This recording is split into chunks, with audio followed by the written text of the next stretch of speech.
Assalomu alaykum. Xotindan ruxsat so'rash agentligidan keldik. Kimga ruxsat olib berish kerak? Menga. Choyxonalarga borib turasizmi? Yo'q, sinfdoshlarimdan kechib borganimga 5 yil bo'ldi. Yoz, ikkinchi stepen. U qanaqa stepen edi? G'ururimdan voz kechdim stepen.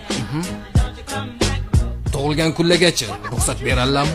1 yilda 1 marta javob bor. U ham bo'lsa o'zimni tug'ilgan kunimga. 2ni o'chir, 4 yoz. 4 stepen qanaqa stepen? Vujudimni xotinimga topshirdim stepen. Sizga qat'iy ruxsat olib berish kerak. Dachaga. Necha kunga? Ertalab ketib, kechasi qaytaman bo'ldi shu. Xavotir olmang.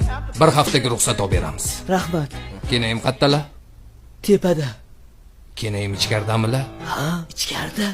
Xavotir olmang. Biz sizdan battarlarini uyga, ota-onasini ko'rib kelishga ruxsat olib berganmiz. Agar ichkaridan yordam beringlar, qutqaringlar, degan ovoz eshitilsa, ahamiyat bermang. Ha, Klaunisi ruxsat olib beramiz. ha. Hoji.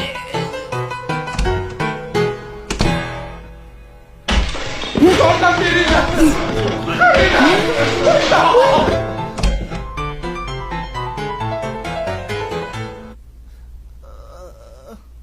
Nima bo'ldi? Turuv. Dachaga bormas ekansiz. Kenayim etdilar. Yoz. Ruchkamni topolmayapman. Men topdim. Mana ruchka. Ay, Ma. Yoz. 10 stepen. unaqa stepen yo'q edi-yu. Bugun dam bor. Iltimos aka bizani boshqa bezovta qilmang. Karatisligini aytmabdi. Firmani yoping.